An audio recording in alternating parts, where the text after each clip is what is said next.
பர்திமேயு சுவிசேஷ ஊழியங்கள் வழங்கும் நற்செய்தி நேரம். தேவ செய்தி பாஸ்டர் ஆர். அகஸ்டின். இந்த நாளில் உங்களோடு மறுபடியும் இந்த தொலைக்காட்சி வாயிலாய் எப்போதும் போல சந்திக்கவும் தேவனுடைய வார்த்தையை சொல்லவும் ஆண்டவர் கொடுத்திருக்கிற நல்ல தருணத்திற்காய் ஸ்தோத்திரம். ஏன்னா அவர் எசவேலுக்கு கூட தவணை கொடுக்கிற தேவன். மனம் திரும்புவதுக்கு தவணை கொடுத்தார். நாம் இன்னைக்கு வாழ்நாளில் பல காலங்கள் வாழ்ந்தாலும் அவருக்காக என்ன செய்திருக்கிறோம்? அவருடைய சத்தியத்தை அறிவிப்பது, சுவிசேஷத்தை பிரசங்கிப்பது ஒவ்வொருவர் மேலும் விழுந்த கடமை என்று வேதம் சொல்லுகிறது.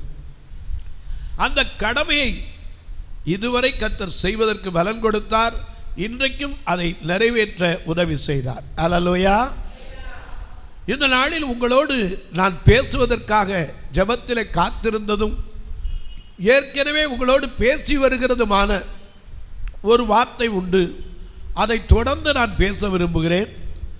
அதற்கு ஆதாரமாக தொலைக்காட்சியில் பார்க்கிற என் அன்பு பெரியோரே, என் அன்பு தாய்மார்களே, என் அன்பு சகோதர சகோதரிகளே, என் அன்பு பிள்ளைகளே, உங்கள் கையில் வேதாகமம் இருக்குமானால் தயவு செய்து எல்லாரும் என்னோட சேர்ந்து நீங்களும் உங்கள் வேதத்தை எந்திரிச்சு போய் நான் சொல்கிறது சரியாக இருக்கா அல்லது தப்பாக இருக்கான்னு பார்க்குறக்காவது ஏதோ கண்ணை மூடிக்கிட்டு கையில் ஒன்றும் இல்லாமல் அவர் வாட்டில் பக்கத்தில் ஒரு கீபோர்டு வச்சுட்டு வாசிட்டு சொல்கிறாரு, இது சரிதானா அப்படின்னு சொல்லி verify பண்ணுறக்காவது whether it is correct or not. If you want to verify it, please take your Bible. உங்கள் வீட்டில் எந்த இடத்துல இருந்தாலும் சரி, பீரோவில் இருந்தாலும், படுக்கையில் இருந்தாலும், ஹேண்ட்பேக்கில் இருந்தாலும், காரில் இருந்தாலும் தயவு செய்து ஓடி போய் எடுத்துகிட்டு வந்து எரேமியா தீர்க்கதரிசியின் புஸ்தகம் 23ஆம் அதிகாரத்தில் 24வது வசனத்தை மறுபடியும் சொல்கிறேன். எரேமியா தீர்க்கதரிசியின் புஸ்தகம் 23ஆம் அதிகாரத்தில் 24வது வசனத்தை எல்லாரும் அப்படி தேடி திருப்பி எடுப்பீங்களா? அப்படி எல்லாரும் தேடி எடுக்கிற வரைக்கும் நீங்களும் நானும் சேர்ந்து பாடுமா? எல்ரோயி எல்ரோயி என்னை கண்டீரே நன்றி ஐயா. எல்ரோயி எல்ரோயி எல்ரோயி எல்ரோயி என்னை கண்டீரே நன்றி ஐயா.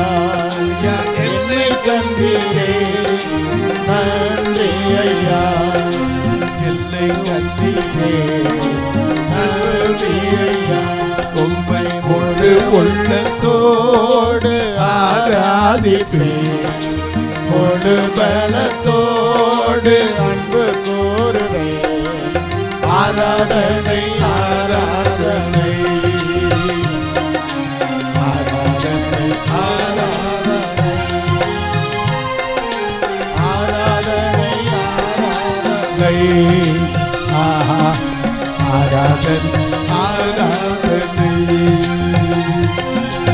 அன்பு கூறுவே இன்னும் அதிகமா, அன்பு கூறுவே இன்னும் அதிகமா. ஆராதிப்பேன் இன்னும் ஆழமா. உண்மை முழு உள்ளத்தோடு ஆராதிப்பேன், முழு பலத்தோடு அன்பு கூறுவேன். ஆராதனை ஆராதனை ஆராதனை ஆராதனை ஆராதனை ஆராதனை ஆராதனை ஆராதனை.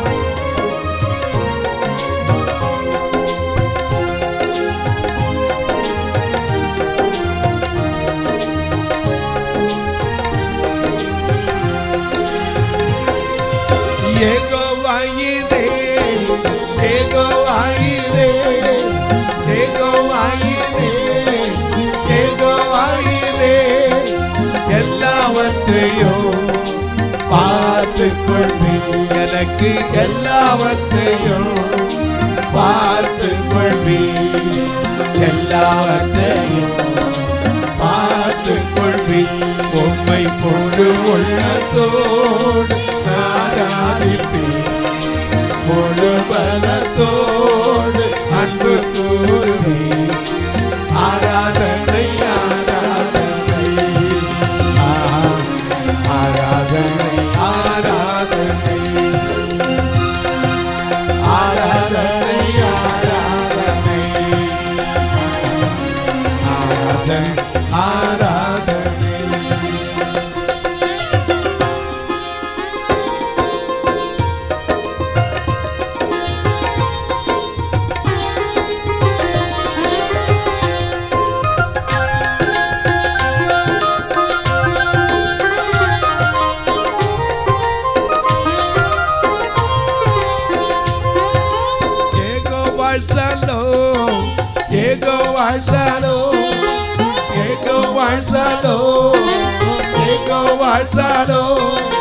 சமாதானத்தை தருபவரே எனக்கு சமாதானத்தை தருபவரே சமாதானத்தை தருபவரே முழு உள்ளத்தோடு ஆராதிப்பேன் முழு பலத்தோடு அன்பு கூறுவேன் ஆராதனை ஆராதனை ஆராதனை ஆராதனை ஆராதனை ஆராதனை. எல்லாம் எடுத்திருப்பீங்க. எரேமியா தீர்க்கதரிசியின் புஸ்தகம் 23ஆம் அதிகாரம் 24ஆம் வசனம். எவனாகிலும் நல்ல கவனிங்க, நல்ல கவனிங்க. எவனாகிலும் தன்னை நான் காணாதபடிக்கு, தன்னை ஆண்டவர் காணாதபடிக்கு, ஏன்னா அவர் சொல்றாரு எவனா இருந்தாலும் அவனை நாம் பார்க்காதபடிக்கு, நான் காணாதபடிக்கு மறைவிடத்திலே ஒளித்துக்கொள்ள கூடுமோ என்று கர்த்தர் சொல்லுகிறார். நான் வானத்தையும் பூமியையும் நிரப்புகிறவர் அல்லவோ என்று கர்த்தர் சொல்லுகிறார். அதுக்கடுத்து 23ஆம் வசனத்தை வாசிக்க பார்க்கலாம். நான் சமீபத்திற்கு மாத்திரமா தேவன், தூரத்திற்கும் தேவன் அல்லவோ என்று கர்த்தர் சொல்லுகிறார். கரங்களை தட்டி கர்த்தரை மகிமைப்படுத்தும். எனக்கு அன்பானவர்களே, இன்றைக்கு அநேக நேரங்களில் மனிதன் ஏமாற்ற நினைக்கிறான், ஒளித்துக் கொள்ள நினைக்கிறான். யார் பார்க்க போறா, யார் பார்க்க போறா? ஒரு கண் நம்மை பார்த்து கொண்டே இருக்கிறது. நாம் அது முந்தைய காலத்தில் பாட்டாவும் பாடியிருக்கோம். என்ன பாட்டு தெரியுமா? கர்த்தரின் கண்கள் எவ்விடத்திலும் நோரையும் தீயோரையும் நோக்கி பார்க்கிறது, நோக்கி பார்க்கிறது. கர்த்தரின் கண்கள் எவ்விடத்திலும் நோரையும் தீயோரையும் நோக்கி பார்க்கிறது, நோக்கி பார்க்கிறது. கர்த்தரின் கண்கள் எவ்விடத்திலும் நோரையும் தீயோரையும். ஆண்டவருடைய கண்கள் என்ன செய்து? நல்லவரையும் தீயோரையும் நோக்கி பார்த்து கொண்டே இருக்கிறோம். நாம நோக்கி பார்க்கிறோமோ இல்லையோ, அவருடைய கண்கள் எப்போதும் நம்மை தான் லோக்கமா இருக்கு. அதனாலதான் நாம சொல்றோம், உன் காலை தள்ளாட விட்டார் உன்னை காக்கிறவர். ஹல்லேலூயா. ஐயா, அவர் உன் ஆத்துமாவை காப்பார், எல்லா தீங்கிற்கும் விலக்கி காப்பார். அப்படி காக்கிறவர் உறங்குகிறது கிடையாது, தூங்குகிறது கிடையாது.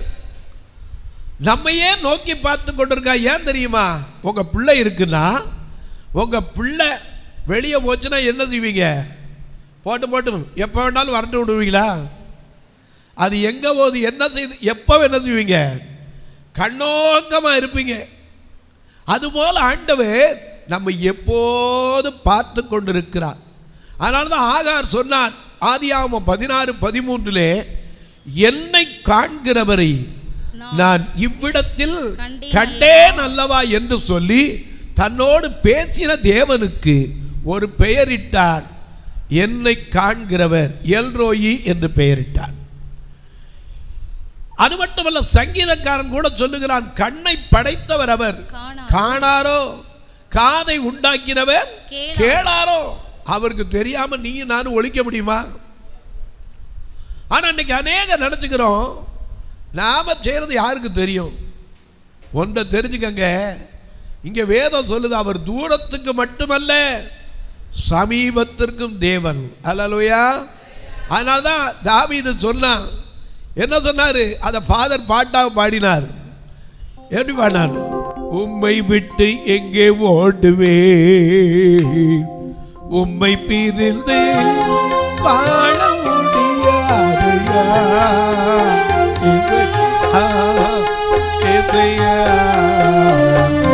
உம்மை பிரிந்து வாழ முடியாதையா, இசையா இசையா.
உம்மை பிரிந்து வாழ முடியாதையா, இசையா இசையா.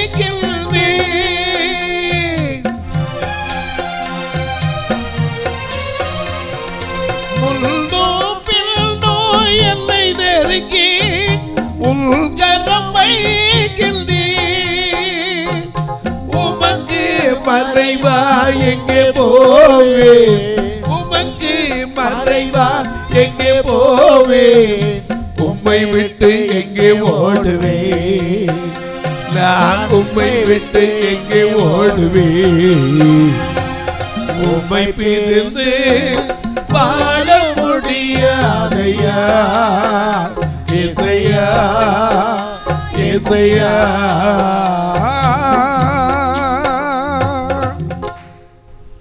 ஆண்டவரை விட்டு எங்க ஓடுறது? இன்னைக்கு சிலர் பிரச்சனை வந்தா ஓடுறான். எது வரைக்கும் ஓட முடியும்? ஓந்தா எது வரைக்கும் தான் ஓடும்? அவ்வளவுதான். சில நேரம் நம்ம பாருங்க, பிரச்சனை வந்துச்சுன்னா எங்காவது ஓடி போயிடவாமோ. எங்க ஓடுறது? எங்க ஓடினாலும் உன் பிரச்சனை என்ன செய்யும்? கூடவே தான் ஓடியாரும். ஏன்னா வேதம் சொல்லுது, நீதிமொழிகள் 28:1 ஒருவனும் தொடராதிருந்தும் துன்மார்க்கர் ஓடி போகிறான், நீதிமான் சிங்கத்தை போல தைரியமாய் இருக்கிறார். அப்ப நீ யாரு? ஓடி போறாளா நிக்கிறாளா? ஒருவன் ஒன்று வரட்ட மாட்டான். சிலர் ஓடுறான். ஏன்? இன்னைக்கு அநேக நேரம் மறைக்க முடியுமா? ஆண்டவர் கேட்கிறார், எவனாகிலும் எந்த பெரிய மனுஷனா இருந்தாலும் இதுக்கு பதில் சொல்லுங்கப்பா. என்ன? தன்னை அவன் செய்கிற காரியத்தை, அவன் செயலை, அவனுடைய வாழ்க்கையை காணாதபடிக்கு மறைவிடத்தில் ஒளித்துக்கொள்ள கூடுமோ என்று கர்த்தர் சொல்லுகிறார். ஏன்னா அவர் யாரு? வானத்துக்கும் நிரப்புகிறவர். இன்னைக்கு அநேக நேரம் இது தெரிஞ்சிச்சுன்னா மனிதன் தவறு செய்ய மாட்டான். ஏன்னா ஆண்டவர்கிட்ட தாவீது ஜெபம் பண்ணானே, துணிகரமான பாவத்திற்கு என்ன செய்யும்? விலக்கி காத்தருளும், அவைகள் என்னை ஆண்டு கொள்ள ஒட்டாதேயும். என கண்பானவர்களே, இன்னைக்கு ஆண்டவர் தெரியாம உன் தலையில் இருக்கிற ஒரு முடி கூட கீழே விடாது. மத்தேயு எழுதின சுவிசேஷத்திலே 10ஆம் அதிகாரத்திலே 29ஆம் வசனத்திலிருந்து வாசிக்க கேட்போம். ஒரு காசுக்கு 2 அடைக்கலான் குருவிகளை விற்கிறார்களே அல்லவா? ஆயினும் உங்க பிதாவினுடைய சித்தம் இல்லாமல் அவைகளில் ஒன்றாகிலும் தரையிலே விழாது. உங்கள் தலையில் உள்ள மயிரெல்லாம் எப்படிங்க? கொஞ்சம் யோசிச்சு பாருங்க, இது நடக்கக்கூடிய காரியமா? எங்க உட்கார்ந்து முடியை எண்ணீர் பார்ப்போம். நம்ம வீட்டில் ஒரு ஏமாத்து பழமொழி உண்டு. தலைமுடி பிடிச்சிக்கிட்டு, ஏய் 1000 மயிரில் ஆங்கிற மயிர் காட்டவாமா. இது விளையாட்டு பார்த்துருக்கீங்களா இல்லையா? முடியை பிடிச்சிருந்தோம் வா அப்படிமா. முயரெல்லாம் எண்ணி இருக்காராம். வாசிமாத, உங்கள் தலையில் உள்ள மயிர்கள் எல்லாம் எண்ணப்பட்டு இருக்கிறது. பயப்படாதீங்க. ஆனா அதே சமயத்தில் தேவனுக்கு பயப்பட வேண்டிய காரியத்துக்கு பயப்படணும். அல்லேலூயா. ஏன்னா அவர் கேட்கிறார், எவனாகிலும் தன்னை நான் காணாதபடிக்கு மறைவிடத்துல போய் ஒழிக்க முடியுமா? யோனா எங்க போய் ஒளிஞ்சிருந்தாரு? தர்ஷீசுக்கு போற கப்பல்ல போய் ஒளிஞ்சிருந்தார். ஆண்டவர் இந்த இடம் பாதுகாப்புலடா, தூக்கி கடலை ஓட்டுவாங்க, நான் உனக்கு ஒளியிற இடம் வைக்கிறேன்னு சொல்லி 2ஆம் அதிகாரத்தில் மீன் வயிற்றுல தூக்கி போட்டார். அங்கே போய் ஒளிஞ்சப்பறம் தான் இவனுக்கு புத்தி வந்துச்சு. அப்போ ஜெபம் பண்றாரு. என்ன ஜெபம் பண்றாரு? 2ஆம் அதிகாரம் முதல் அந்த மீனின் வயிற்றில் இருந்து யோனா தன் தேவனாகிய கர்த்தரை நோக்கி விண்ணப்பம் பண்ணி என் நெருக்கத்தில் நான் கர்த்தரை நோக்கி கூப்பிட்டேன். அந்த காலத்துல ஒரு பாட்டு உண்டுல, உன் பாதம் பணிந்து எல்லாடு துதிய உம்மை அன்றி யாரை பாடுவேன்? ஏசையா உந்தன் அன்பு உள்ளம் பொங்குதே, ஏசையா உந்தன் அன்பு உள்ளம் பொங்குதே.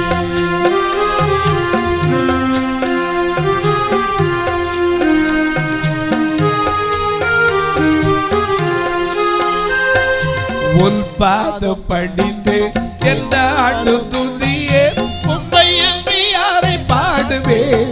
ஏசையா உந்தன் அன்பு உள்ளம் பொங்குதே, ஏசையா உந்தன் அன்பு உள்ளம் பொங்குதே.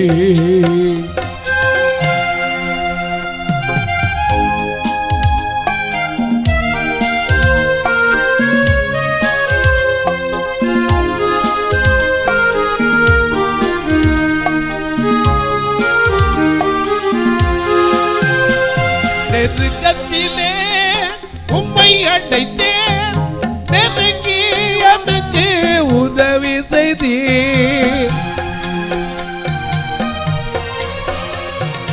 நெருக்கத்திலே உம்மை அடைத்தேன், நெருங்கி எனக்கு உதவி செய்தீர். தேடினதால் கண்டடைந்தே, தேடினதால் கண்டடைந்தே, பாடின பாடல்கள் ஈர்ந்தெழுத்தே. தேடினதால் கண்டடைந்தே, பாடின பாடல்கள் ஈர்ந்தெழுத்தே. உன் பாதம் பணிந்து என்னாலும் துதியே உம்மை அன்றி யாரை பாடுவேன்? ஏசையா உந்தன் அன்பு உள்ளம் பொங்குதே, ஏசையா உந்தன் அன்பு உள்ளம் பொங்குதே.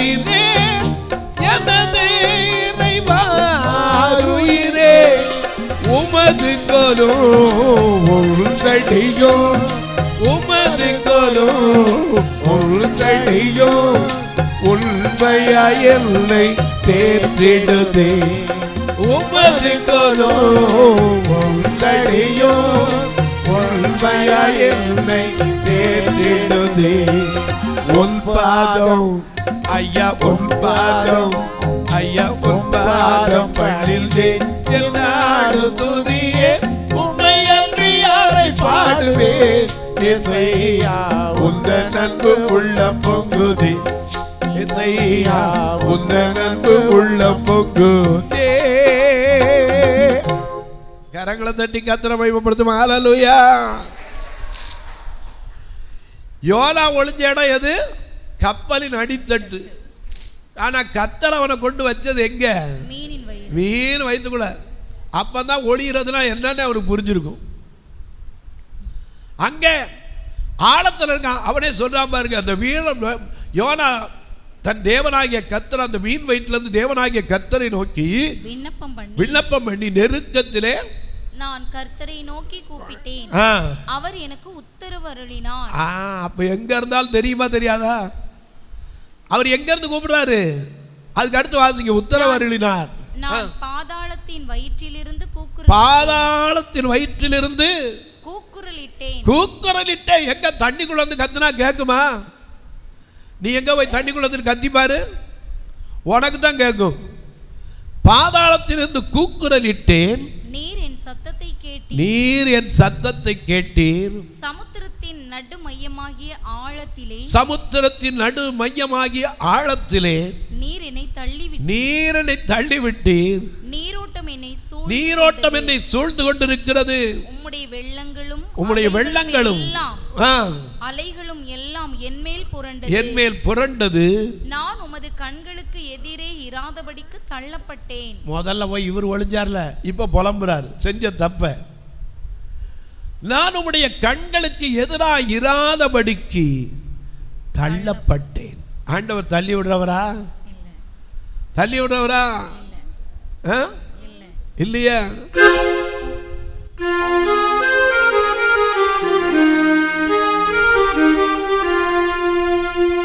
யார் என்னை கைவிட்டாலும் இயேசு கைவிட மாட்டார். யார் என்னை கைவிட்டாலும் இயேசு கைவிட மாட்டார். கைவிட மாட்டார், கைவிட மாட்டார், கைவிட மாட்டார், கைவிட மாட்டார், கைவிடவே மாட்டார். இயேசு கைவிடவே மாட்டார். யார் என்னை கைவிட்டாலும் இயேசு கைவிட மாட்டார்.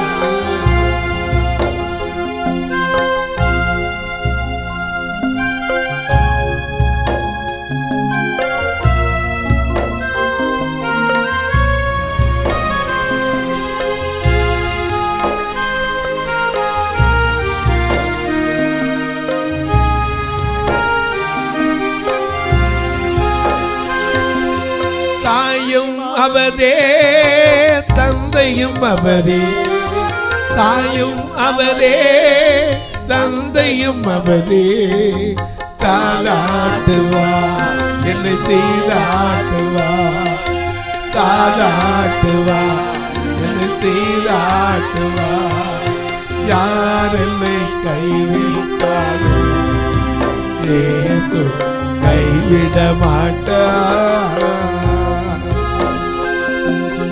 யார் என்னை கைவிட்டாலும் இயேசு கைவிட மாட்டார். எத்தனை பேர் விசுவாசிக்கிறீங்க? ஏன்னா அவர் எப்படிப்பட்டவர்? கரப்பிடித்து நடத்துவா, கண்வல்லை மேல் நிறுத்துவா. கரப்பிடித்து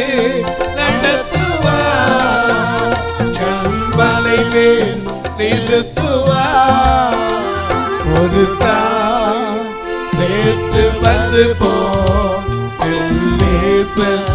தேற்றுவார். ஒரு தாய் தேற்று வந்து போ தேற்றுவார்.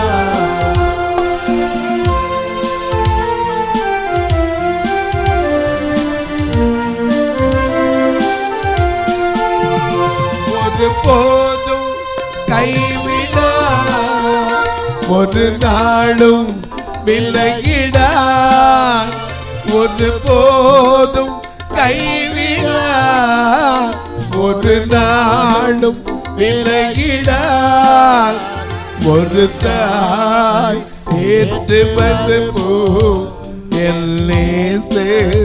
தேற்றுவார். ஒரு தாய் ஏற்றுவது போ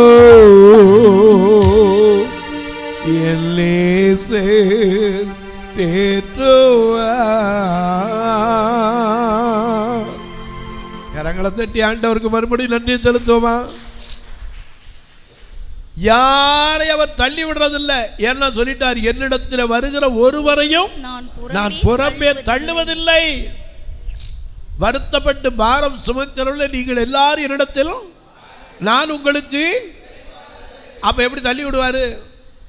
இவர் போய் போக சொன்னதை விட்டுவிட்டு கப்பலுக்கு அடியில் போய் ஒளிஞ்சு ஆண்டவரோட வெளியே கொண்டு வரணுங்கிறக்காக கப்பலை ஆட்டி சமுத்திரத்தில் கொந்தளிக்க பண்ணி சீட்டு போட்டு இவன் பேர் விழுகிற அளவுக்கு உதவி செஞ்சிருக்காரு.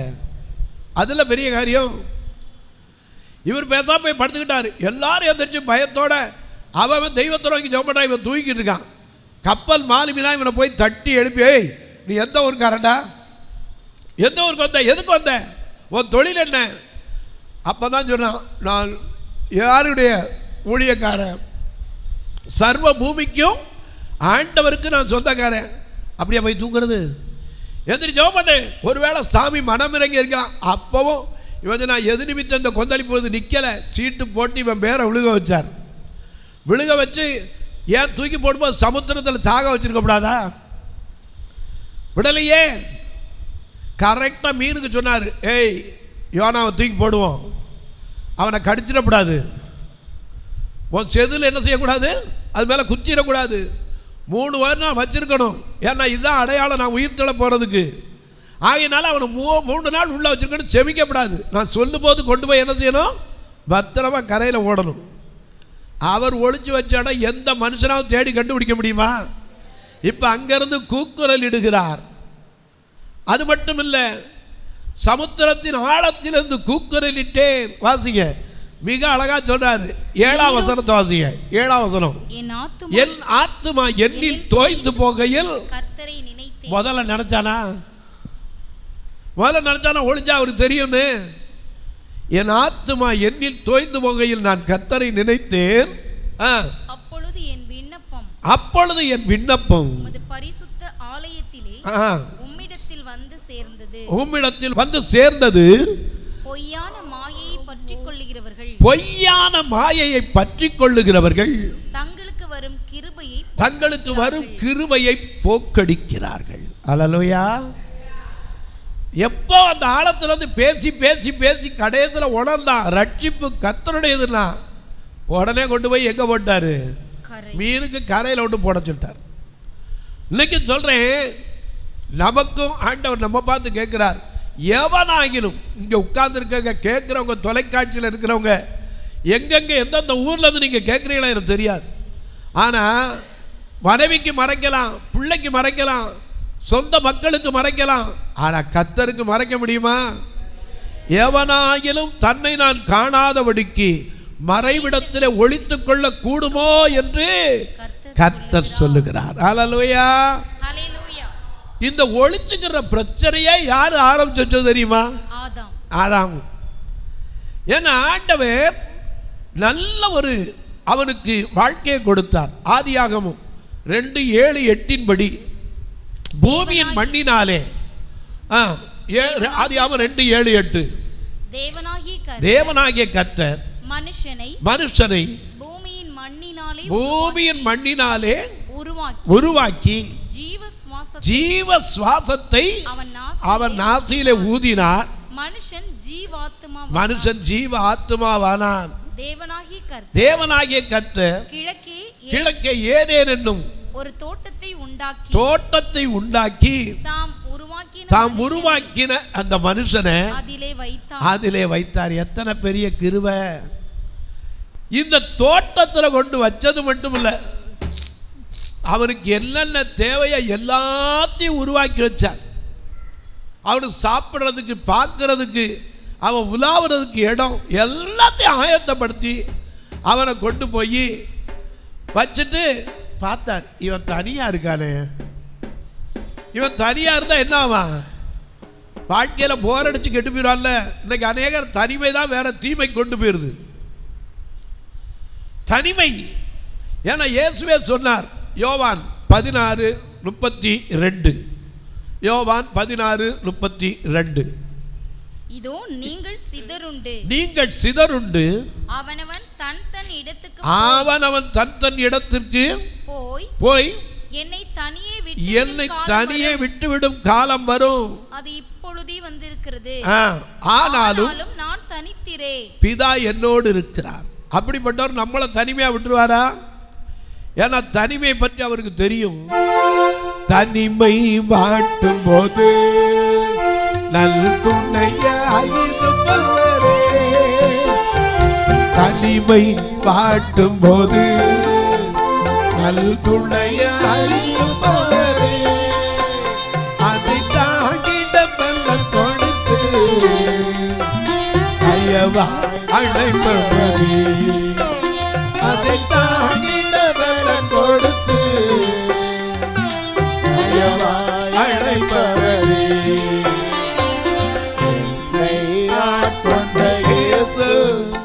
உம்மை யார் என்று நான் அறிவேன். என்னை ஆட்கொண்ட இயேசு உம்மை யார் என்று நான் அறிவேன். தனிமை மனித வாழ்க்கையில பிரசங்கி சொன்னான், ஒண்டியா இருப்பதிலும் கூடியிருப்பது நலம். 4ஆம் அதிகாரத்திலே மிக அழகா எழுதி வச்சிருக்கார். 8ஆம் வசனத்துல தான் 8-9 எழுதி வச்சிருக்கார். ஒண்டியா இருப்பதும் இருவர் கூடி இருப்பது நலம். அவருடைய பிரயாசத்தினாலே அவர்களுக்கு நல்ல பலன் உண்டு. ஒருவன் விழுந்தால் அவன் உடனாளி அவனை தூக்கி விடுவான். ஒண்டியா இருந்து விழுகிறவனுக்கு ஐயோ! ஆகையினால இதை தெரிஞ்சவரு, ஒரு எதிராளி ஒருத்தன் வந்தா கூட எதிர்த்திருக்கிற கூட ஒருத்தன் வேணும். அதுக்காக உனக்கு வாழ்க்கை துணையாய். ஏன் இன்னைக்கு மனைவி புருஷனுக்காக எதை இழக்க துணிகிறாள்ல? சொல்லுங்க, உண்மையா? வாழ்விலே, தாழ்விலே, சுகத்திலே, சுகவீனத்திலே மனைவிங்கிற லைஃப் பார்ட்னர். இன்னைக்கு அநேகர் லைஃப் பார்ட்னராக இருக்காங்களா, இல்லை நைஃப் பார்ட்னராக இருக்காங்களா? NIFU நைஃப், LIFU லைஃப், ரெண்டுக்கு வித்தியாசம் இவ்வளோதான். எனக்கு அன்பானவர்களே, மனைவி கூட இருக்கிறது எதுக்கு? ஒரு பலம். இன்னைக்கு ஒரு மனுஷன் பார்த்து சொல்லுவாங்க, கல்யாணத்தை பண்ணி வச்சா எல்லாம் சரியாயிரும். ஏன்னா அவனுக்குள்ள ஒரு தைரியமாக வந்துடும். ஒரு மனிதன் ஆக்கிறதே ஒரு குடும்ப வாழ்க்கை வரும்போதுதான். ஆண்டவர் அதனால தான் குடும்பங்களை கட்டி உருவாக்கினார். அன்றைக்கு ஆதாமையும் உண்டாக்கி அவனுக்கு ஒரு தனிமை இருக்கக்கூடாதுன்னு சொல்லி வேற எங்கோ போய் எடுக்கலை, அவனுக்கே ஒரு தூக்கத்தை வர வச்சு. ஆதியாகமம் 2ஆம் அதிகாரம் 18 வாசிக்கும் போது, பின்பு தேவனாகிய கர்த்தர் மனுஷன் தனிமையா இருப்பது நல்லதல்ல. இதெல்லாம் நீங்க தெரியும், நீங்கள் தெரிஞ்சிருக்கலாம். இன்னும் வருங்கால சந்ததி இன்னைக்கு எத்தனை பேருக்கு தெரியாது? சத்தியம் தலைமுறைக்கு சொல்லிக்கிட்டே வரணும். நீ 1ஆம் கிளாஸ் படித்த உடனே எனக்கு அந்த பாடம் தெரியுமே, அதனால இனிமே வேற சொல்லுங்க கூடாது. வருங்கால சந்ததி இதை என்ன செய்யணும்? அறியணும். அதுதான் முக்கியம். இங்கே பாருங்க, ஆதாம் தனியா இருப்பது நல்லதல்ல என்று ஏற்ற துணையை அவனுக்கு ஏற்ற துணையை ஆண்டவர் ஏற்ற துணைன்னு என்ன தெரியுமா? குணத்தில், செயல்ல, பேச்சில், செய்கையில் ஏற்ற துணை. நம்ம எடுத்துக்கிட்டது என்ன தெரியுமா? கலெக்டராக இருந்தால் கலெக்டர், டாக்டராக இருந்தால் டாக்டர், வாத்தியாராக இருந்தால் சொல்லுங்க, இப்படி தானே எடுக்கிறோம். இதுவா ஏற்ற துணை? எனக்கு அன்பானவர்களே, ஏற்ற துணை அவனுக்கு உண்டாக்குவேன் என்று சொல்லி எப்படி உண்டாக்குனாரு? வாசிங்க. தேவனாகிய கர்த்தர் அவனுக்கு ஏற்ற துணையை உண்டாக்க வச்சுட்டு ஆதாமுக்கு அயர்ந்த நித்திரையை வரப்பண்ணினார். அப்பொழுது தேவனாகிய கர்த்தர் ஆதாமுக்கு அயர்ந்த நித்திரையை வரப்பண்ணினார். அவன் நித்திரை அடைந்தான். அவன் விலா எலும்புகளில் ஒன்று. அப்பதான் ஃபர்ஸ்ட் ஆபரேஷனே அங்க ஆரம்பிச்சது. எப்போ? அந்த இதுலேருந்து வந்தாதான் அனஸ்தீசியா, மயக்க மருந்துங்கிறமே. மயக்க மருந்து கொடுத்தா இன்னைக்கு கூட காலையில் என்கிட்ட ஒருத்தர் சொல்லியிருந்தார், ஊசி ஓட்டா அந்த இடம் அப்படி மறந்து போயிருமியா, ஒன்றுமே தெரியாதியான்னாரு. உண்மைதான். அன்னைக்கு ஆண்டவர், இன்னைக்கு டாக்டர் அதனால ஊசி ஓடுறாரு. உண்டாக்குனவருக்கு எதுக்கு ஊசி? வேண்டியதில்லை. அவனுக்கு அயர்ந்த நித்திரையை வரப்பண்ணினார். அவன் நித்திரை அடைந்தான். அவன் விலா எலும்புகளில் ஒன்றை எடுத்து. நல்ல கவனிங்க, எங்க இருந்து எலும்பு எடுத்தாரு? ஏன் நெஞ்சில இருந்து எடுத்தா? நெஞ்சுக்குள்ளே வச்சிருக்கேன்னு சொல்லுவோமே. நெஞ்சுக்குள்ள என்னென்னமோ இருக்கும். நெஞ்சுக்குள்ள இருக்கிற காரியம் யாருக்கும் தெரியாது. எனக்கு அன்பானே, நெஞ்சத்தில் இருக்கிற காரியத்தை யாருக்கு தெரியும்? நெஞ்சமே தள்ளாடி நொந்து நீ கலங்காதே. நெஞ்சமே தள்ளாடி நொந்து நீ கலங்காதே. இயேசுவே உனக்கு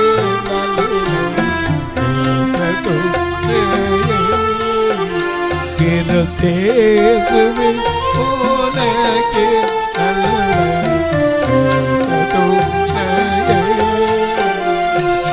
நெஞ்சமே தள்ளாடி நொந்து நீ கலங்காதே. இயேசுவே உனக்கு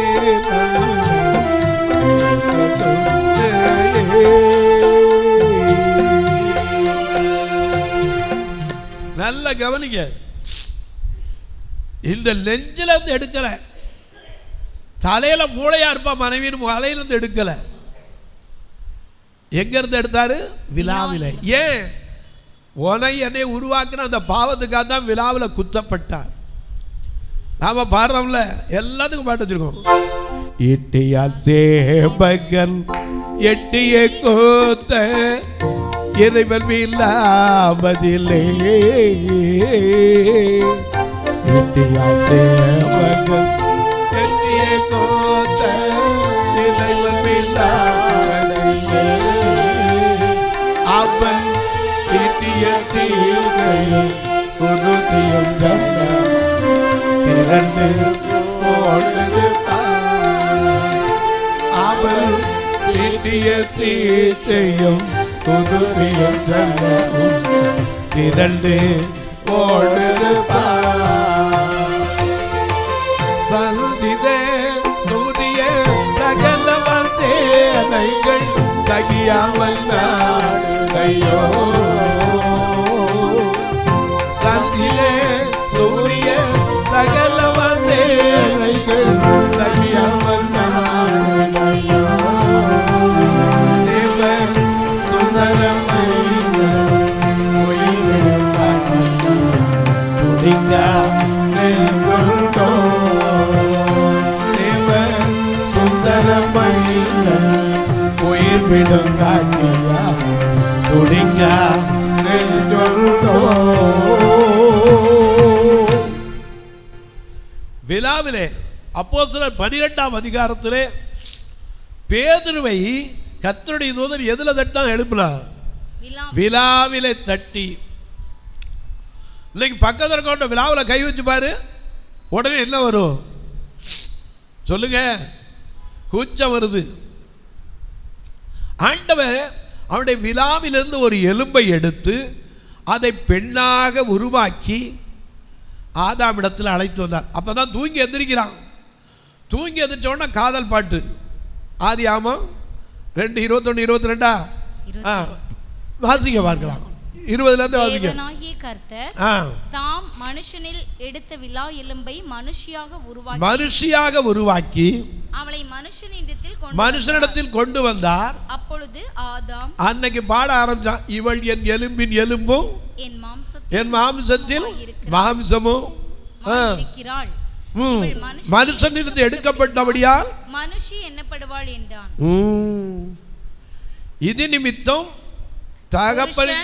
புருஷன் தன் தகப்பனையும் தன் தாயையும் விட்டு தன் மனைவியோடு இசைந்திருக்க வேண்டும், அவர்கள் ஒரே மாம்சம்னு சொல்லி அன்னைக்கு குடும்பத்தை உருவாக்கினார்.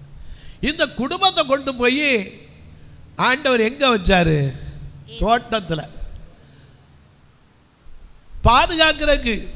ஆனா இங்க வச்ச போது தேவன் அவர்களோடு தினம் பேசுவார், மாலையில் வந்து சந்திப்பார். ஆனா ஒன்று சொல்லிட்டு போயிருந்தார். 3ஆம் அதிகாரம் முதல் வசனத்தை பாருங்க. ஆதியாகமம் 3:1. தேவனாகிய கர்த்தர் உண்டாக்கின சகல காட்டு ஜீவன்களை பார்க்கிலும் சர்ப்பமானது தந்திரமுள்ளதாய் இருந்தது. அது ஸ்திரியை நோக்கி, நீங்கள் தோட்டத்தில் உள்ள சகல விருட்சங்களின் கனியையும் புசிக்க வேண்டாம் என்று சொன்னது உண்டோ? அப்பதான் வாயை புடுங்குச்சு.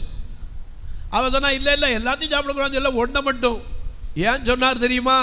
அந்த பொறாமை பிடிச்ச கடவுள், நீங்க அவரை போல ஆயிருவீங்கன்னு சொல்லி உங்களுக்கு என்ன செய்யல?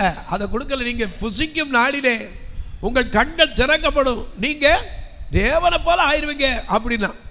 அப்படியா சங்கதி அப்படின்னு ஏவாள் போய் என்ன செய்தா? பறிச்சா அது பார்வைக்கு அருமையும் புசிப்புக்கு ஏற்றதும் இச்சிக்கப்படத்தக்கதுமா கண்களை தெளிவிக்கிறதுமா இருந்துச்சு, புத்தியை தெளிவிக்கிறதுமா இருந்துச்சு. பறிச்சு கொண்டாந்து அவளும் தின்னு புருஷனுக்கும் கொடுத்துட்டான்.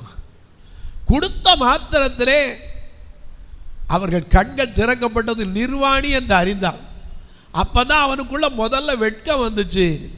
ஆதியாகமம் 3ஆம் அதிகாரம் 8ஆம் வசனத்தை வாசிக்கலாம். பகலின் குளிர்ச்சியான வேளையிலே தோட்டத்தில் உலாவுகிற தேவனாகிய கர்த்தருடைய சத்தத்தை அவர்கள் கேட்டார்கள். அப்பொழுது ஆதாமும் அவன் மனைவியும் தேவனாகிய கர்த்தருடைய சந்நிதிக்கு விலகி தோட்டத்தின் விருட்சங்களுக்குள்ளே ஒளித்துக் கொண்டார்கள். போய் ஒளிஞ்சா கடவுள் தெரியாம போயிருமா? அப்பதான் கேட்டார் 9ஆம் வசனம். அப்பொழுது தேவனாகிய கர்த்தர் ஆதாமை கூப்பிட்டு, நீ எங்கே இருக்கிறாய்? இன்னைக்கு அதே வார்த்தை நிறைய பேர் கோவம் வரும். இன்னைக்கு செல்போன்ல ஒய்ஃப் மட்டும் எங்க இருக்கேன்னு கேட்கட்டும், சொல்லுங்க, உடனே பதில் சொல்லிடுவீங்களா? ஒரு தரத்துக்கு 2 தரம் 3ஆம் தரம் கேட்டால் என்ன செய்வோம்? பேச மாட்டேன்றீங்க, கடிச்சிருவீங்க. எங்க இருந்தா உடங்கண்ண வருவேன், எங்க இருக்கிறேன்னு என்ன செய்ய முடியாது, சொல்ல முடியாத சூழ்நிலையே நம்ம இருக்கிறது உண்டு. ஆதாமும் போய் ஒளிஞ்சுக்கிட்டான். எங்க இருக்கிற? ஆண்டவர் தெரியாத அவன் எங்க ஒளிஞ்சிருக்கான்னு. அவர் கண்ணுக்கு மறைவா எங்கேயாவது ஓட முடியுமா? ஆனா அவன் போய் என்ன சொன்னான்? இலைகளுக்குள்ளே தன்னை ஒளித்து கொண்டான். அப்பொழுது தேவனாகிய கர்த்தர், ஆதாமே நீ எங்கே இருக்கிறாய்?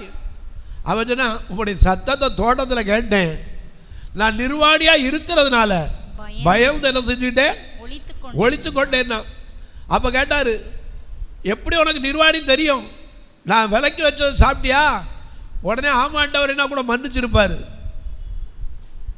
இவன் ஒய்ஃபை குற்றம் சாட்ட, ஒய்ஃபு சர்ப்பத்தை குற்றம் சாட்ட, இதனால பூமியிலே சாபம் வந்தது. இந்த சாபத்தை போக்குவதற்கு தான் இயேசு இந்த பூமிக்கு வந்தார். சாபங்கள் போக்கி விட்டார் இயேசு, பாவங்கள் நீக்கி விட்டார். சாபங்கள் போக்கி விட்டார், பாவங்கள் நீக்கி விட்டார். இயேசுவில் தள்ளுமுகளா, இயேசுவில் தள்ளுமுகளா, நான் சுகமான சுகமானே, நான் சுகமான சுகமானே. கிறிஸ்துவ கிறிஸ்துவுக்குள் வாழும் எனக்கு எப்போதும் வெற்றி உண்டு. கிறிஸ்துவுக்குள் வாழும் எனக்கு எப்போதும் வெற்றி உண்டு.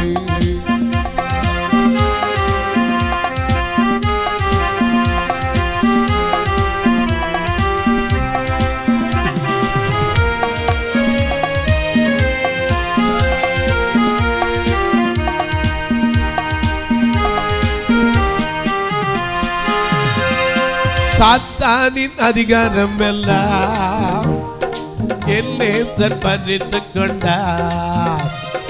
சாத்தானின் அதிகாரம் எல்லாம் என் நேசர் பறித்துக் கொண்டார்.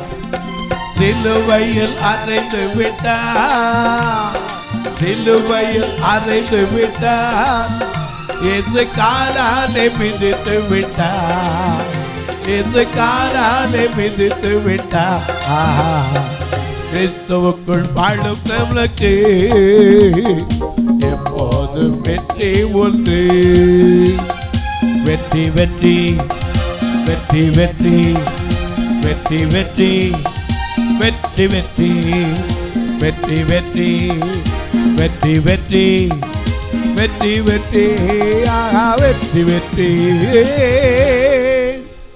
ஹல்லேலூயா, ஹல்லேலூயா. அந்த சாபம் இப்படித்தான் வந்தது. ஆனாலும் ஆதாம தோட்டத்தை விட்டு தள்ளும் போது கூட இரக்கமுள்ள தேவன் அத்தியலை வாடி போகுடா, உனக்கு ஒரு மிருகத்தை அடித்து ரத்தம் சிந்த வச்சு தோலினாலே ஆடை செய்தார். நிர்வாணத்தை மறைப்பதற்கு. இந்த ஒளியிற சமாச்சாரம் யார்கிட்ட இருந்தா வந்துச்சு?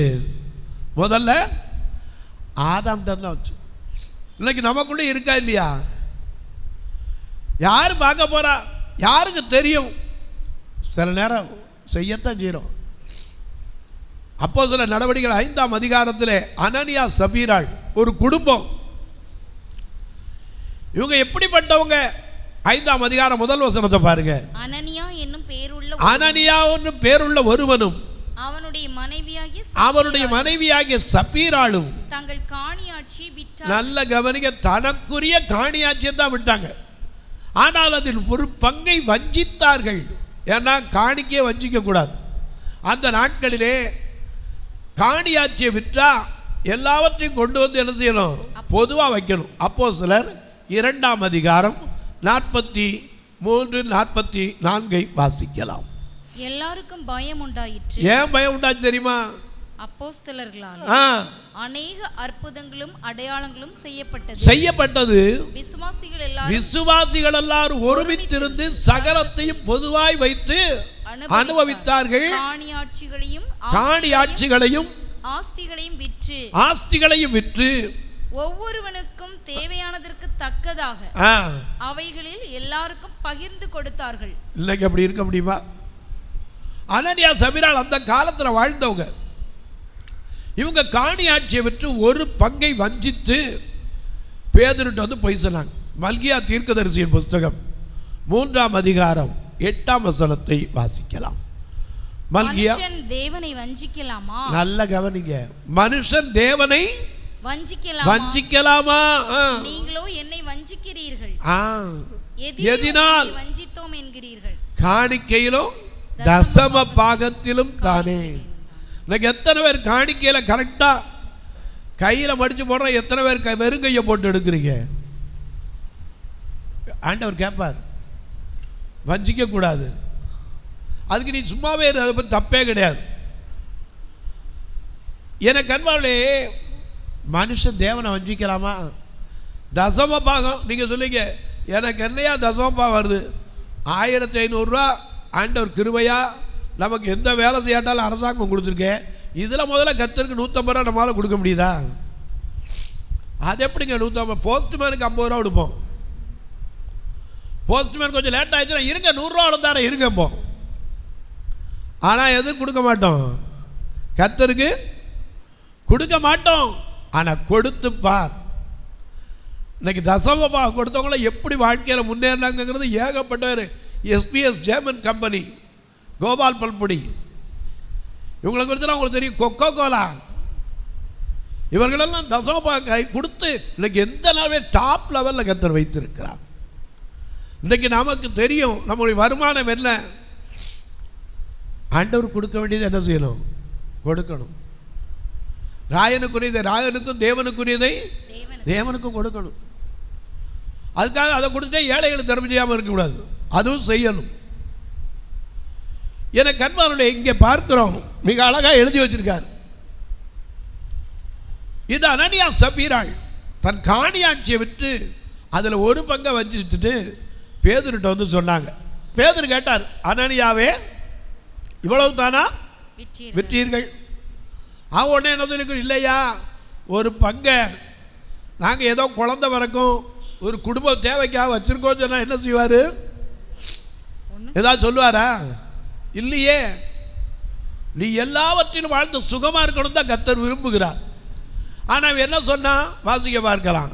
பேதுரு அவனை நோக்கி, அனனியாவே அனனியாவே நிலத்தின் கிரயத்தில் ஒரு பங்கை வஞ்சித்து வைத்து. எப்படி தெரியும்? அந்த காலத்து தீர்க்கதரிசிகளாம் கர்த்தர் சொல்லிடுவார். இவன் கொஞ்சம் எடுத்து வச்சுட்டு வாரான், அவனை கேளுவார். நிலத்தின் கிரயத்தில் ஒரு பங்கை வஞ்சித்து வைத்து பரிசுத்த ஆவியினிடத்தில் பொய் சொல்லும்படி சாத்தான் உன் இருதயத்தை நிரப்பினது என்ன? அதை விற்கும் முன்னே உன்கிட்ட இருக்கலையா? அதை விற்ற பின் முன்வசத்தில் இருக்கவில்லையோ? நீ உன் இருதயத்திலே இப்படிப்பட்ட எண்ணம் கொண்டது என்ன? நீ மனுஷரிடத்தில் அல்ல தேவனிடத்தில் ஏமாத்தின ஒளிச்ச. அல்லேலூயா. அவர் யாரு? காண்கிற தேவன், நம்மை காண்கிறவர். நாம் எங்க இருந்தாலும், நடந்தாலும், படுத்திருந்தாலும், தூரத்தில் இருந்தாலும், பாதாளத்துக்கு ஏறினாலும், பூமியின் கடையாந்திரங்களில் சட்டை விரிச்சு பறந்தாலும் அங்கும் இருப்பார். ஏன்னா அதனால தானே நம்ம பாடுறோம், பூமி அகிலம் சாட்சியாகவே போங்கள் என்ற கட்டளையதா. பூமி அகிலம் சாட்சியாகவே போங்கள் என்ற கட்டளையதா. ஆவி ஆத்மாவும் தேவம் யாவும் இன்று கொண்டு செய்துவே. ஆவி ஆத்மாவும் தேவம் யாவும் இன்று கொண்டு செய்துவே.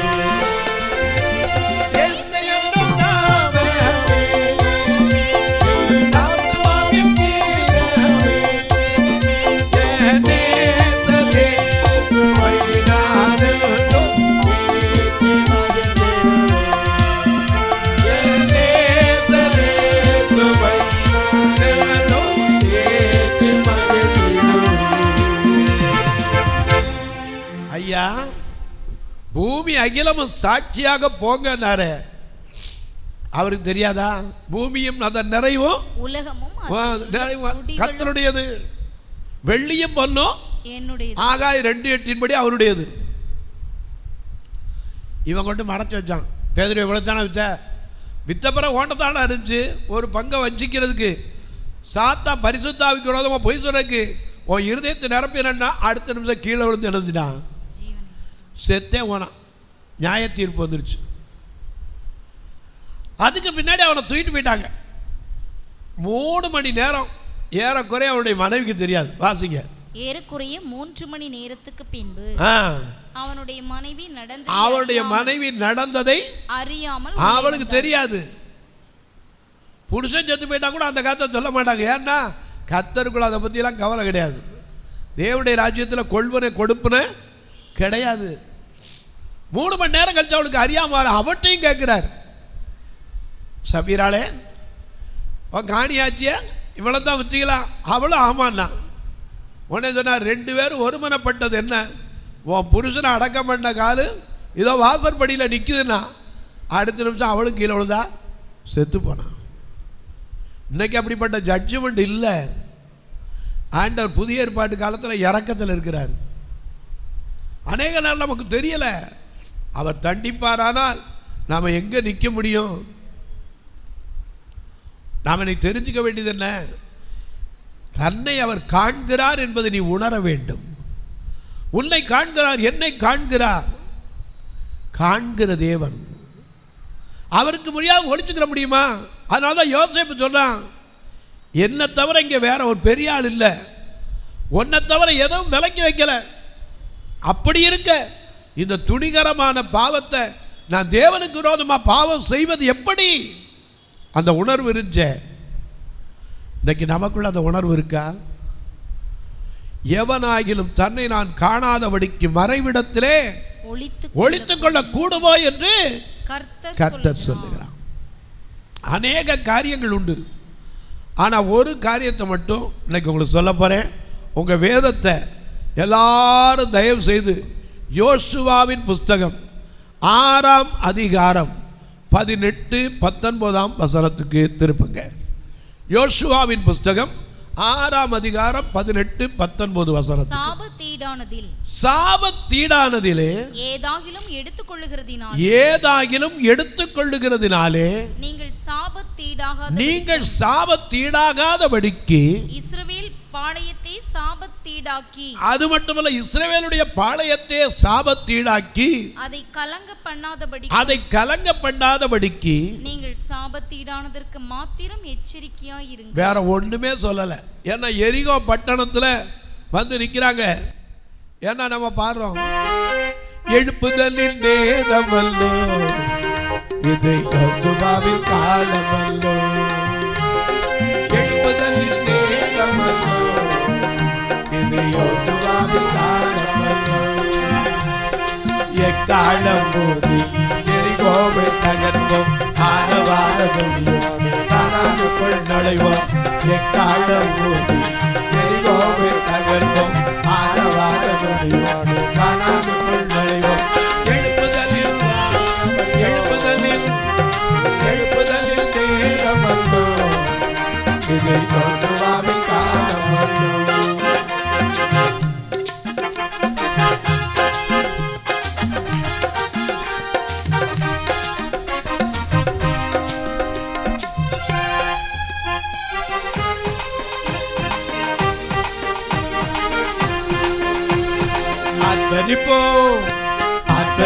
ஆர்ப்பரிப்போம் அழக எடியும் வரை ஆர்ப்பரிப்போம்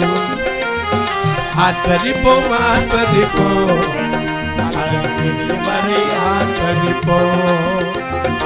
எக்காலம் போது எரிகோவை தகர்ப்போம், ஆரவாரதொலியோடு கானானுக்குள் நுழைவோம், எக்காலம் போது எரிகோவை தகர்ப்போம், ஆரவாரதொலியோடு கானானுக்குள் நுழைவோம். எழுப்புதலில் நேரமல்லோ இது யோசுவாவின் காலமல்லோ. இப்படி யோசுவாவுக்கு ஆண்டவர் கொடுத்திருந்தார், நீ உயிரோடு இருக்கும் நாளெல்லாம் ஒருவனும் உனக்கு முன்பாக எதிர்த்து நிற்பதில்லை, நான் மோசேயோடு இருந்தது போல உன்னோடு இருப்பேன்னார். இந்த நியாயப்பிரமாணம் உன் வாயை விட்டு என்ன செய்யக்கூடாது? பிரியக்கூடாது. பலம் கொண்டு திடமனதாக இருந்தார். ஆனால் இங்கே எரிகோ அடைக்கப்பட்டிருந்துச்சு. எல்லாரும் 7 நாட்கள் என்ன செஞ்சாங்க? எரிகோவை சுற்றி வந்தாங்க. ஒருவேளை இது பைத்தியக்காரத்தனம் போல தெரியலாம். எரிகோ கோட்டைங்கிறது சாதாரணம் இல்லை. 2 ரதம் ஓடக்கூடிய அளவுக்கு இடம் உள்ள பெரிய கோட்டை. அந்த அலங்கத்தில் ராகாபின் வீடு இருந்தது. அந்த அலங்கத்தில் ராகாபின் வீடு அங்கே இருந்தது. இவள் அந்த அலங்கத்துக்கு மேலே இருக்க, அந்த பக்கம் எரிகோ, இந்த பக்கம் இவங்க நிற்கிறாங்க. அந்த எரிகோ மதில் நிற்குது. எல்லாரும் சுற்றி வராங்க. யோசுவா என்ன செஞ்சா, ஆர்ப்பரியுங்கள்னு சொல்கிற வரைக்கும் யாரும் என்ன செய்யக்கூடாது? ஆர்ப்பரிக்கக்கூடாது. எல்லாரும் எப்படி இருக்கணும்? மௌனமாக இருக்கணும். ஏன் சொன்னால் தெரியுமா?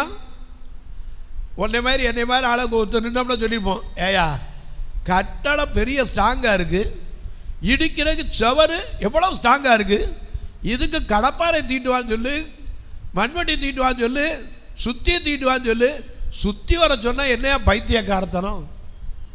சிலுவையை பற்றி உபதேசம் கெட்டு போகிறவர்களுக்கு, அதை நம்புகிறவர்களுக்கு தான் தேவ பலன். இவங்க எல்லாரும் ஒவ்வொரு நாளும் சுற்றி வருவாங்க. ஒருத்தரும் ஒன்றும் பேசக்கூடாது. ஏன் பேசக்கூடாது? பேச விட்டோம்னா நம்ம ஆளுக்கு ஒரு கருத்து சொல்லிடுவான். உண்டா இல்லையா? ஒவ்வொருத்தரும் கருத்து சொல்லுவாங்க. அதான் ஆண்டவர் வாயை மூடி வச்சுட்டார். ஒருத்தரும் பேசக்கூடாது.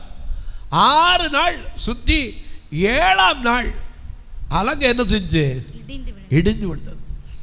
அவனவனுக்கு நேராக ஏறி போனாங்க. அப்போ கர்த்தர் சொல்லியிருந்தார், அப்பா நீங்கள் ஏறி போறீங்க, இதில் சாபத்தீடானதுக்கு மட்டும் கொஞ்சம் எச்சரிக்கையாக இருங்க. என்னது? வாசிங்க திரும்ப 18ஆம் வசனத்தை.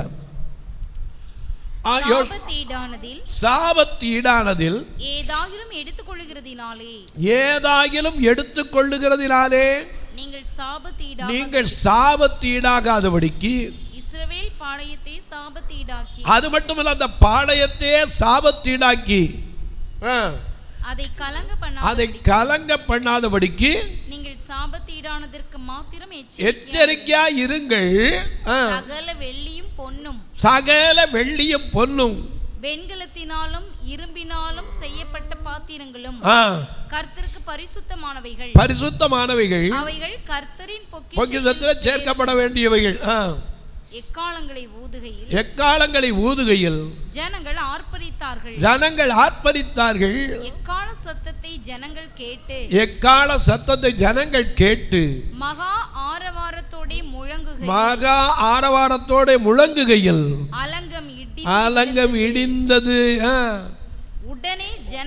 உடனே ஜனங்கள் அவரவர் தங்களுக்கு நேராக பட்டணத்தில் ஏறி பட்டணத்தை பிடித்து பட்டணத்தில் இருந்த புருஷரையும் ஸ்திரீகளையும் வாலிபரையும் கிழவரையும் ஆடு மாடுகளையும் கழுதைகளையும் சகலத்தையும் பட்டய கருக்கினால் சங்காரம் பண்ணினார்கள்.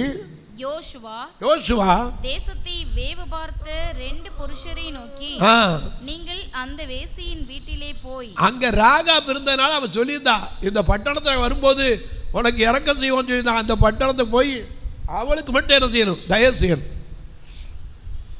என கண்பானுடைய இங்கே பார்க்கிறோம், சாபத்தீடானதில் நீ எடுத்துடாத, அதுக்கு எச்சரிக்கையாயிரு, தொடக்கூடாது, அதில் மட்டும் நம்ம கவனமாக இரு சொல்லியிருந்தார். ஆனால் இந்த மக்களுக்கு என்ன செய்யுது? மனுஷனுக்கு ஆசை இருக்க, அது விடுமா? சொல்லுங்க, ஆசை விடுமா? விடாது. இந்த ஆசையினால செய்யக்கூடாத காரியத்தை செஞ்சாங்க. யோசுவாவின் புஸ்தகம் 7ஆம் அதிகாரம் 1 வசனத்துக்கு வாங்க. இஸ்ரவேல் புத்திரர் சாபத்தீடானதிலே துரோகம் பண்ணினார்கள். ஏன்னா ஆண்டவர் சொல்றத செய்யணும்.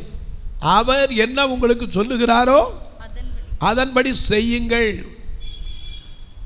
சொல்லாத செய்யக்கூடாது. ஆண்டவர் சொல்லாம இருக்கிறவர்ல, எல்லாத்தையும் அவர் சொல்லித்தான் செய்கிறார்.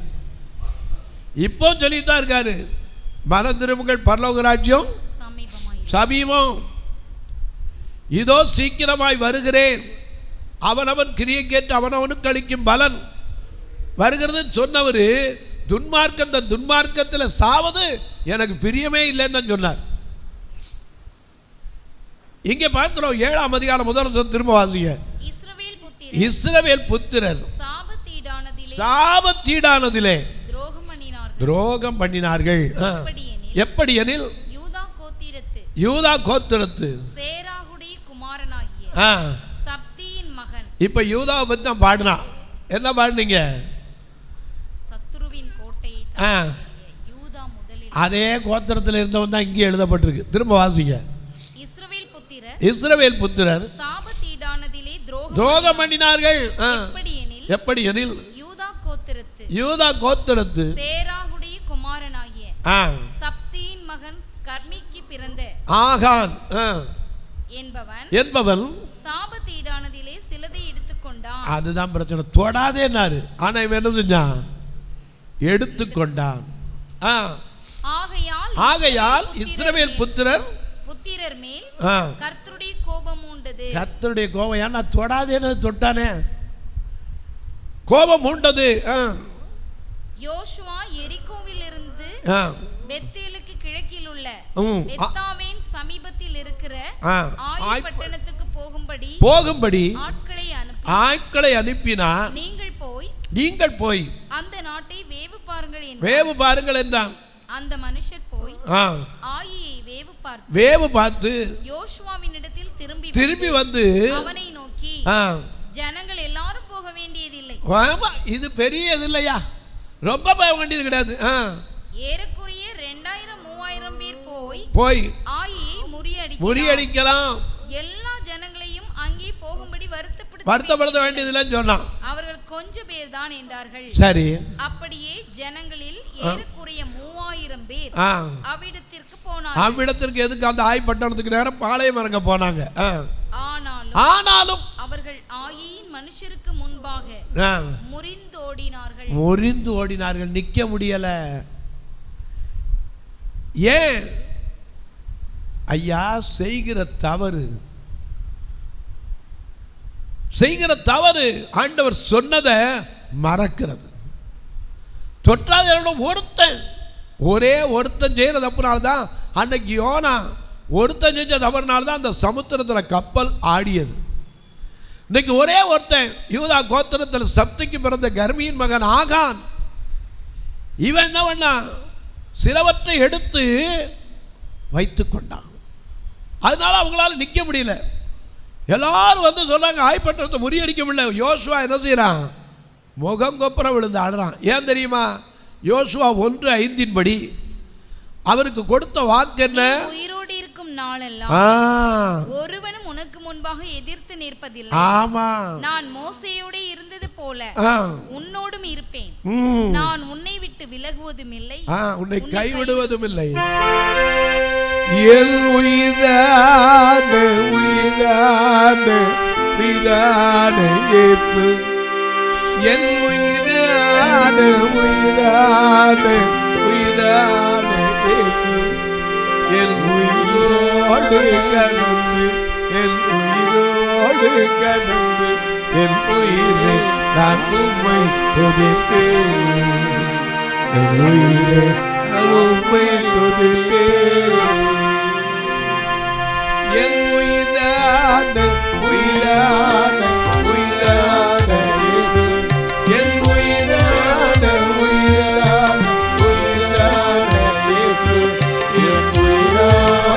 இயேசு, என் உயிரோடு கலந்து, என் உயிரை நான் உம்மை துதிப்பேன், என் உயிரை நான் உம்மை துதிப்பேன்.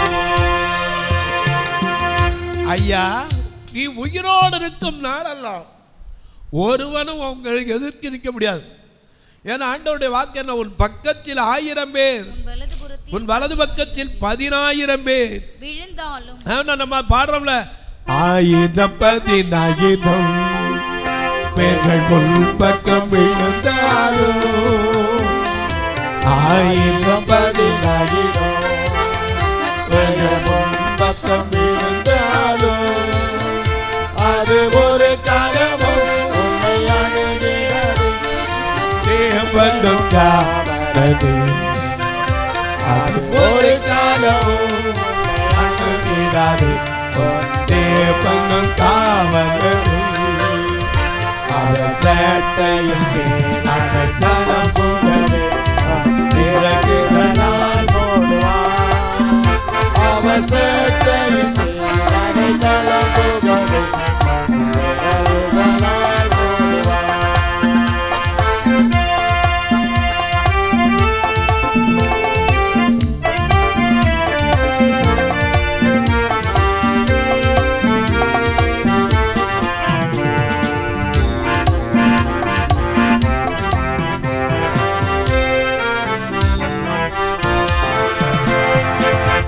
வழிகளில் எல்லாம் உன்னை தூதர்கள் காத்திடுவார், வழிகளில் எல்லாம் உன்னை தூதர்கள் காத்திடுவார், உன் பாதங்களில் இடராதபடி தங்கள் கைகளில் ஏந்திடுவார், உன் பாதங்களில் இடராதபடி தங்கள் கரங்களிலே அவர் சேட்டையின்றி அடைக்கலம் புகழே, சிறகுகளால் மூடுவார், அவர் சேட்டையின்றி அடைக்கலம் புகழே, சிறகுகளால் மூடுவார். அவர் உன்னை வேடனுடைய கண்ணிக்கும் பாலாக்கும் கொள்ளை நோய்க்கும் தப்பு வைப்பார். அவர் தமது சிறகுகளாலே மூடுவார். அப்புறம் எப்படி ஆபத்து வரும்? ஆபத்திலும் அவரை நான் கூப்பிடும் வேளையிலும் என்னை தப்புவித்து முற்று ரட்சிப்பார். நான் வாக்கம் கொடுத்திருந்தார். ஆனால் இங்கே ஆய்ப்பட்டதுக்கு 2000 பேர் 3000 பேர் போனால் போதும்லாம். ஆனால் கொஞ்சம் பேர் போனால் ஆய்ப்பட்டத்தை என்ன செய்ய முடியல, முறியடிக்க முடியல. அவர்கள் திரும்பி வந்து சொல்றாங்க பாருங்க, ஆயின் மனுஷர் அவர்களில் ஏறக்குறைய 36 பேரை வெட்டி போட்டார்கள். பட்டண வாசலின் வெளி துவக்கி செபாரி மட்டும் அவர்களை துரத்தி மலை இறக்கத்திலே அவர்களை வெட்டினார்கள். ஜனங்களின் இருதயம் கரைந்து போய் தண்ணீராய் போயிற்று. ஏன்னா நினைச்சது என்னையா, நடந்தது என்னையா, காரணம் என்ன தெரியல. உடனே யோசுவா என்ன செய்றார் பாருங்க. அப்பொழுது யோசுவா தன் வஸ்திரங்களை கிழித்துக் கொண்டு அவனும் இஸ்ரவேலின் மூப்பரும் சாயங்காலம் மட்டும் கர்த்தரின் பெட்டிக்கு முன்பாக தரையிலே முகம் குப்புற விழுந்து தங்கள் தலைகளின் மேல் புழுதியை போட்டுக் கொண்டு கிடந்தார்கள். 1 மணி நேரம் விழித்திருந்து ஜெபிக்க கூடாத. 1 மணி நேரம் விழித்திருந்து ஜெபிக்க கூடாத. ஆவி உற்சாகம் உள்ளது தான், ஆவி உற்சாகம் உள்ளது தான், மாமிசமோ பலவீனமானது, மாமிசமோ பலவீனமானது. 1 மணி நேரம் விழித்திருந்து ஜெபிக்க கூடாது.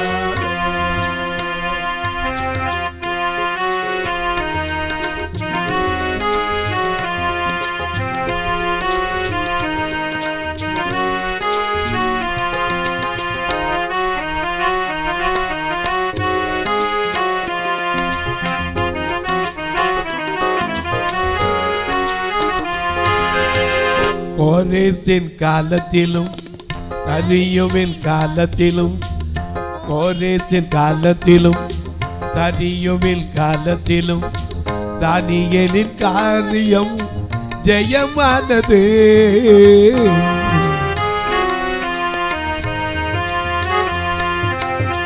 கோரேசின் காலத்திலும் தனியுவின் காலத்திலும் தானியேலின் காரியம் ஜெயமானது.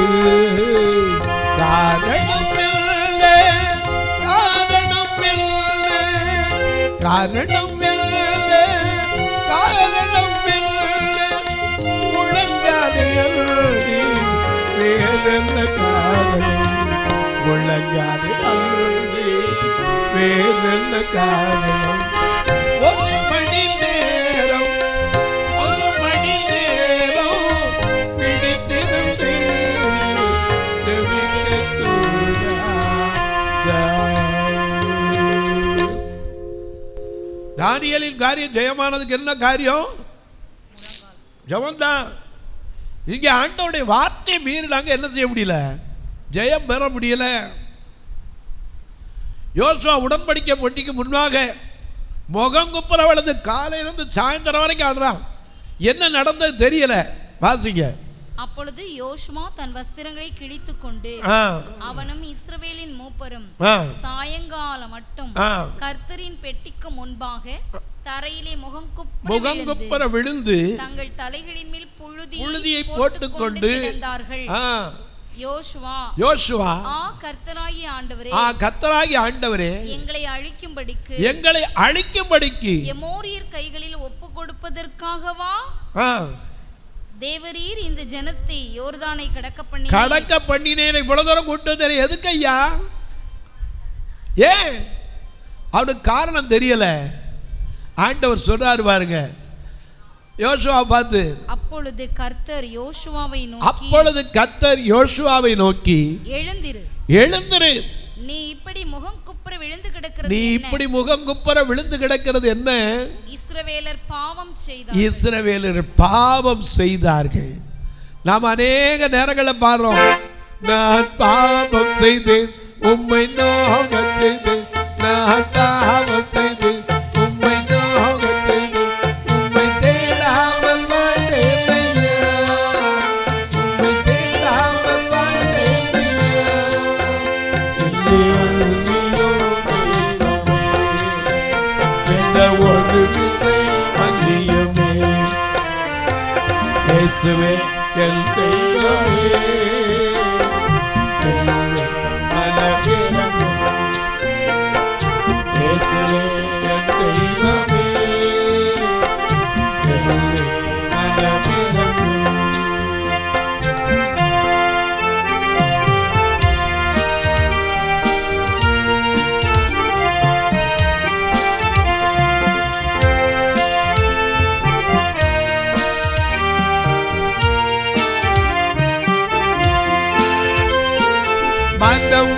நல்கினீரே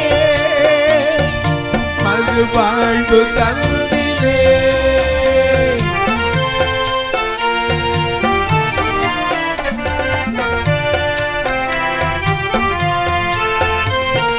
மனம் நல்கினீரே மறு வாழ்வு தந்திலே, மறு வாழ்வு இயேசுவே என் தெய்வமே, மனமிரங்கோ. நல்ல கவனிங்க,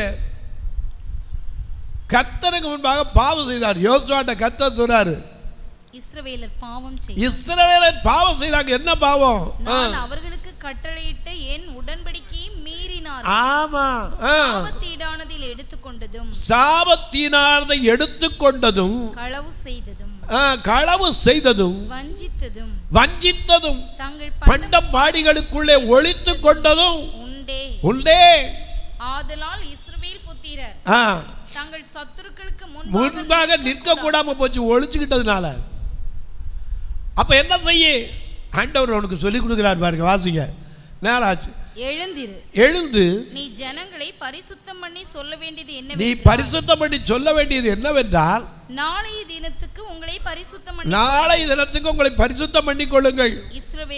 இஸ்ரவேலரே சாபத்தீடானது உங்கள் நடுவே இருக்கிறது. உங்கள் நடுவுல இருக்கப்பா.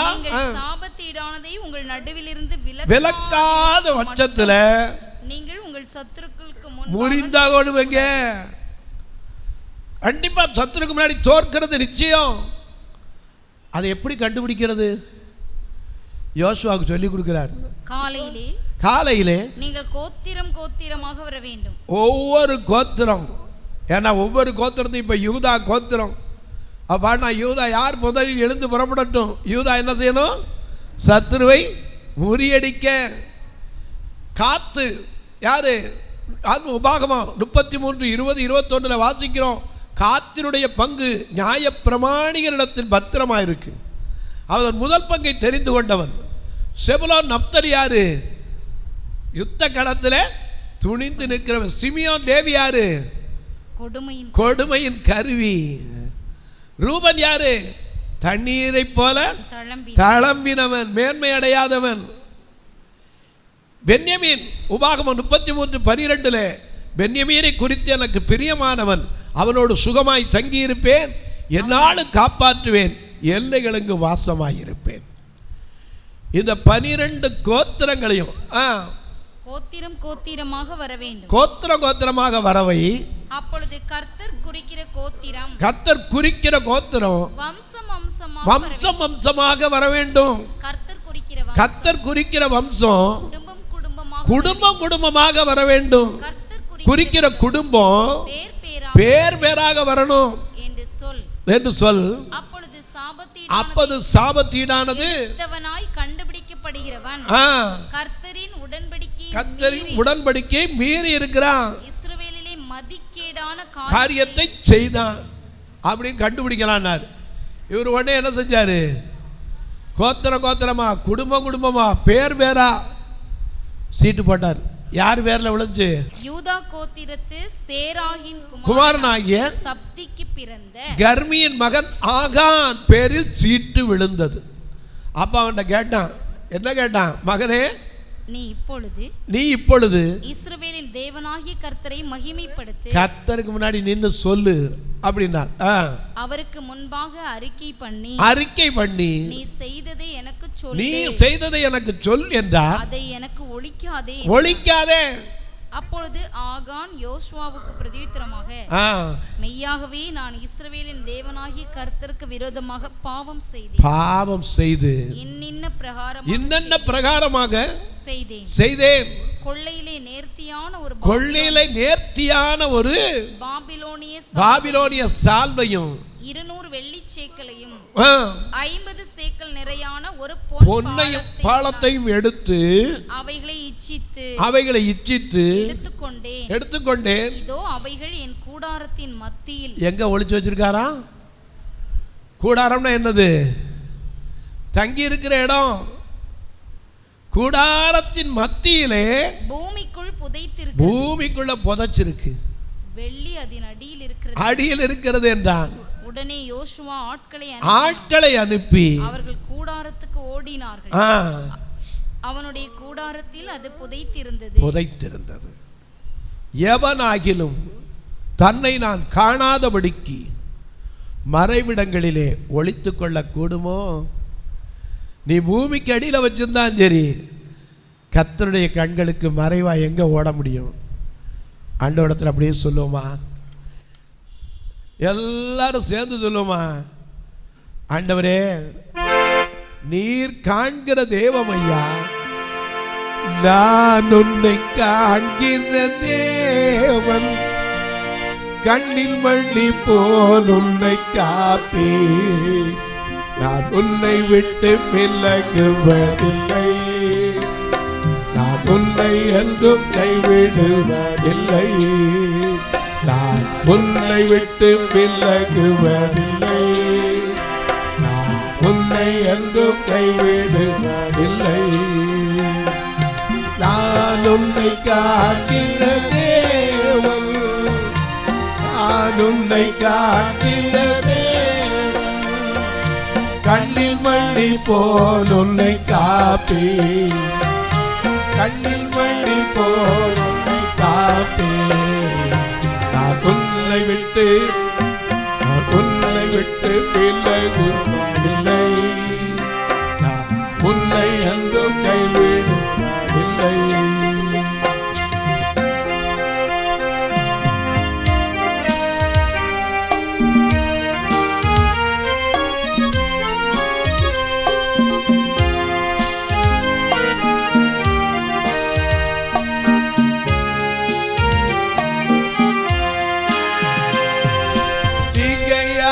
கலங்காதே மகளே, நான் உன்னுடன் இருக்க பயமே,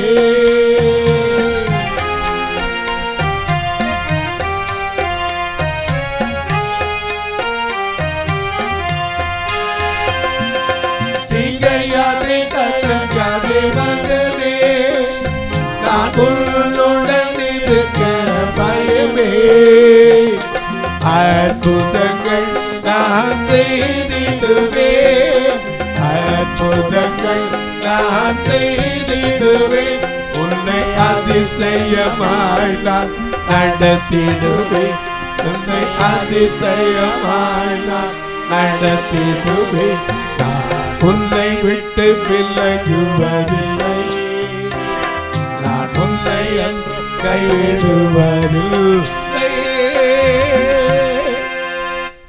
தொலைக்காட்சியில் பார்க்கிற என் அன்பு மக்களே, இந்த நிகழ்ச்சியை நாள்தோறும் பார்க்குறீங்க, கேட்குறீங்க, பரவசப்படுறீங்க. ஆனால் இன்னைக்கும் சிலர் சொல்றீங்க, எனக்கு தெரியாமல் என் புருஷன் ஒழிச்சிடுறாரு. புருஷன் சொல்றீங்க, எனக்கு தெரியாமல் ஒழிச்சு அப்பா விட்டு கொடுத்துறாரு. ஒன்றை தெரிஞ்சுக்கங்க, யாராக இருந்தாலும் கர்த்தர் காணாதபடிக்கு என்ன செய்ய முடியாது? ஒழிக்கவே முடியாது. நிச்சயமா ஒரு நாள் என்ன செய்யும்?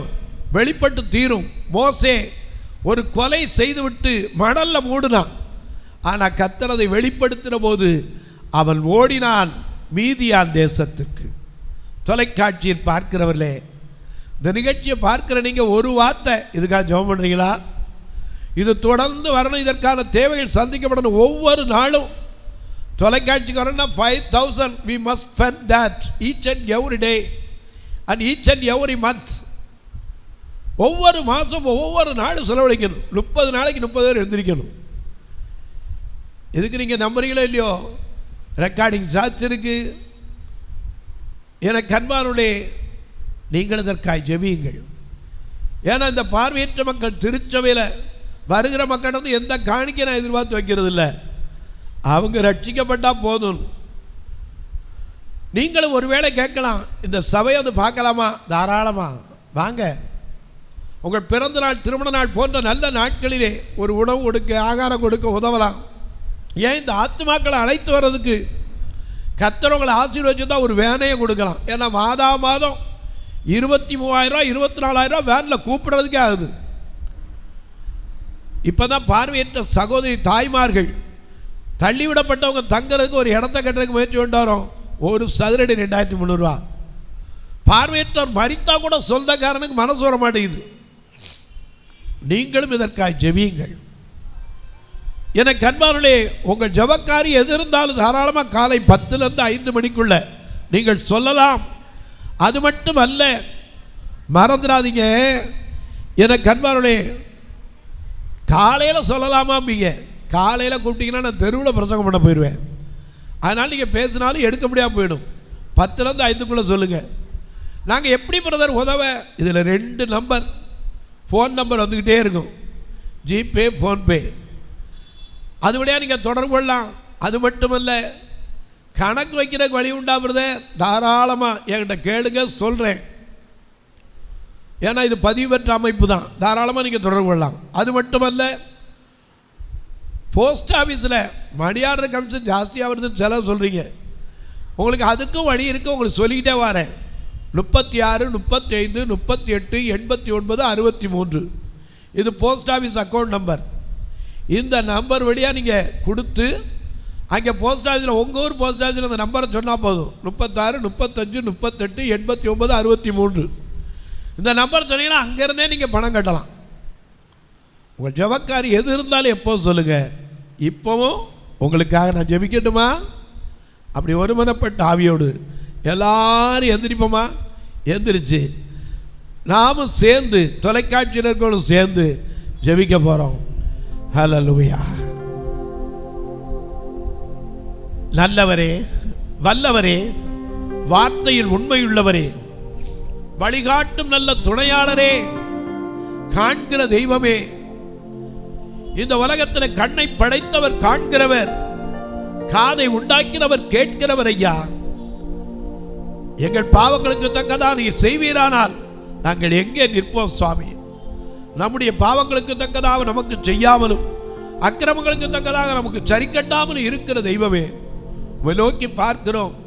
இந்த தொலைக்காட்சி முன்னாடி கண்ணீரோடு, கவலையோடு, வேதனையோடு, வியாதியின் கொடுமையோடு, பலவிதமான வறுமை தரித்திரத்தோடு, ஐயோ என்னால் வேலை செய்யணும்னு நினைச்சா கூட என் சரீரத்தில் பலமில்லையே என்று பலனற்ற பாத்திரமாய் உட்கார்ந்து இருக்கிற மக்களுக்காய் ஜெபிக்கிறேன். படுக்கையில் படுத்துக்கொண்டு எனக்கும் ஒரு விடியல் வருமா, என் வாழ்க்கையில் ஒரு மாற்றம் வருமா என்று எதிர்பார்க்கிற மக்களுக்காய் ஜெபிக்கிறேன். ஐயோ என் பிள்ளை கட்டி கொடுத்து 3 மாதம் வாழலையே, இன்னைக்கு தரித்திருக்கிறாளே என்று கண்ணீரோடு இருக்கிற அன்பு சகோதரி, ஐயோ என் வாழ்க்கையில் நான் என்ன மருந்து சாப்பிட்டாலும் இந்த நோய் என்னை வாட்டி வதைக்குதேன்னு சொல்லி வேதனையோடு இருக்கிற ஒவ்வொருவருக்காய் ஜெபிக்கிறேன். ஒரு காலத்தில் நல்லா இருந்தேன், இப்போ எல்லாம் இழந்து நிற்கிறேனே, என் வாழ்க்கையில் எதிர்காலம் எப்படி இருக்குமோ என்று கலங்குகிற உனக்கும் சொல்லுகிறார், எதிர்காலம் உனக்குண்டு, எதற்கும் பயமில்லை. கர்த்தருடைய மறுபடியும் இழந்து போனதை தேடி ரட்சித்து கொடுப்பதற்கு தான் இந்த பூமிக்கு வந்தார். அந்த தேவனுடைய மறுபடியும் ஆசீர்வதிக்கப்படாதபடிக்கு அவருடைய கரம் குறுகல, கேட்கக்கூடாதபடிக்கு அவருடைய செவி மந்தமாகல. உன்னை ஆசீர்வதிப்பார். பிறந்த நாள், திருமண நாளை நினைவு கூறுகிற மக்களுக்காய் ஜெபிக்கிறேன். தேர்வு எழுதி ரிசல்ட்டுக்கு எதிர்பார்த்திருக்கிற பிள்ளைகளுக்காய் ஜெபிக்கிறேன். ஒவ்வொருவருடைய கண்ணீர், கவலைகள் மாறட்டும். இந்த ஊழியத்தை தாங்குகிற, ஜெபிக்கிற, கொடுக்கிற எல்லா மக்களையும் ஆசீர்வதியும். வானத்திற்கும் பூமிக்கும் சகல அதிகாரம் கொண்ட இயேசு கிறிஸ்துவின் ஈடு இணையற்ற வல்லமையுள்ள நாமத்தில் ஜெபிக்கிறோம் நல்ல பிதாவே. ஆமென், ஆமென். சபை ஆராதனை ஞாயிறு காலை 10 மணி முதல் 12 மணி வரை. இடம் பர்திமேயு சுவிசேஷ ஆலயம், அன்னை சத்யா நகர், இளமனூர் அஞ்சல், சக்கிமங்கலம் வழி, மதுரை மாவட்டம். பின்கோட் 625201 மற்றும் பர்திமேயு சுவிசேஷ ஜெப வீடு, flat number 107, Eden garden, Muthur, Tirunelveli. Pincode 627011. சிறப்பு உபவாச கூட்டம் ஒவ்வொரு மாதமும் 2வது சனிக்கிழமை காலை 10 மணி முதல் 1 மணி வரை நாகர்கோவில் YMCA ஹாலில் வைத்து நடைபெறுகிறது. மற்றும் ஒவ்வொரு மாதமும் 4வது சனிக்கிழமை காலை 10 மணி முதல் 1 மணி வரை திருநெல்வேலி புதிய பேருந்து நிலையம் அருகில் உள்ள கிரேஸ் ஹாலில் வைத்து நடைபெறுகிறது. எங்கள் எல்லா ஆராதனைகளிலும் கலந்து கொண்டு தேவனை மகிமைப்படுத்த அன்பாய் அழைக்கிறோம். உங்கள் உதாரத்துவமான காணிக்கைகளினால் இவ்வூழியத்தை தாங்க விரும்பினால் R Augustine, account number 5021364331, IFSC code IDIB 000B066, Indian bank, BP Kulam, Madurai. GPay number 9842181917, BGM ministries மற்றும் 9442559772, பிளைண்ட் மினிஸ்ட்ரீஸ் அகஸ்டின். உங்கள் தொடர்புக்கு பாஸ்டர் ஆர் அகஸ்டின், பர்திமேயு சுவிசேஷ ஊழியங்கள், நாகமலை, புதுக்கோட்டை, மதுரை 625019. தொலைபேசி எண்கள் 9842181917 மற்றும் 9442559772. கர்த்தர் தாமே உங்களை ஆசீர்வதிப்பாராக.